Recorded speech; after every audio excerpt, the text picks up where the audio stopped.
တဘာဝရိပ်သာစီတာတော့အရှင်ဩတမတာရာဤ Facebook page မှာတင်ဆက်ထားသော post အားပြန်လည်ဖတ်ပြပေးမှာဖြစ်ပါတယ်ရှင်။ငိမ့်ချမ်းရေးလမ်းလျှောက်ခြင်းအတွက်တက္ကမမြနင်းခိုင်ပို့စာ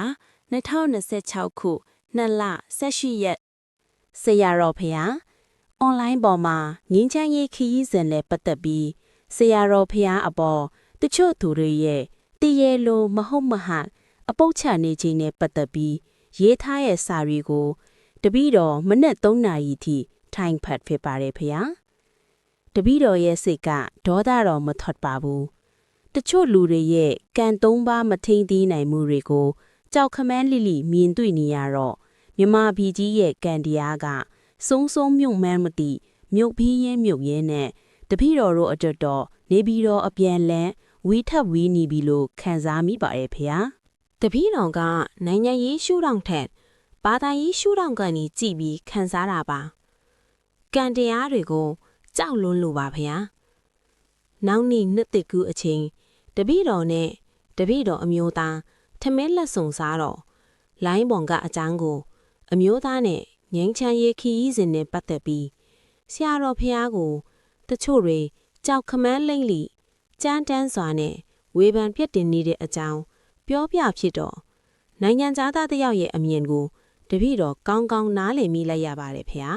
။သူဟာဆရာတော်အကြောင်းဘုရားဘာသာအကြောင်းငိမ့်ချမ်းရေးခရီးစဉ်ရဲ့လူသိများလာပုံအကြောင်းတွေအားလုံးကိုသူဟာသူလေ့လာပြီးသားဖြစ်နေတဲ့အပြင်အကားအဆိုးမဝေဖန်ပါဘူးဖေ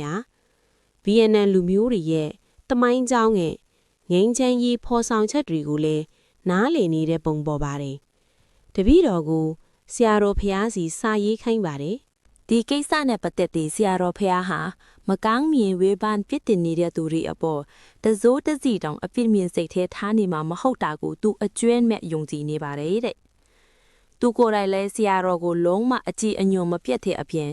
ဆရာတော်ရဲ့အများအကျိုးသာသနာအကျိုးလုပ်ရက်တွေကိုအမြဲကြည်ညိုအားပေးနေပြီးဆရာတော်ဖျားကြားမှာချမ်းသာတက်တော်ရာကျော်ရှိဖို့သူဆူတောင်းပေးနေပါတယ်ဆိုတဲ့အကြောင်းရေးခိုင်းလို့တပည့်တော်ကတပည့်တော်အမျိုးသားထိုင်ဝမ်နိုင်ငံသားကိုစားစာရေးလျှောက်ထားတာဖြစ်ပါတယ်။ဦးတင်ပါတယ်ဖျား။ဆရာတော်ရာနှုံးပြည့်မှန်ပါတယ်။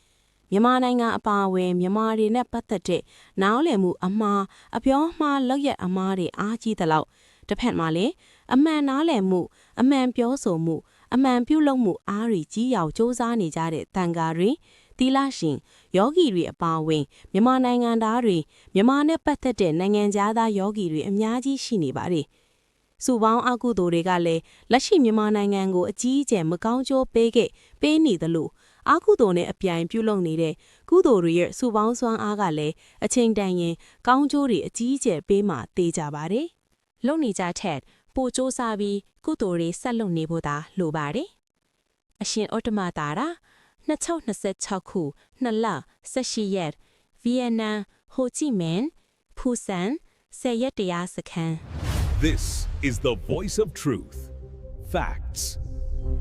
Knowledge. Truth.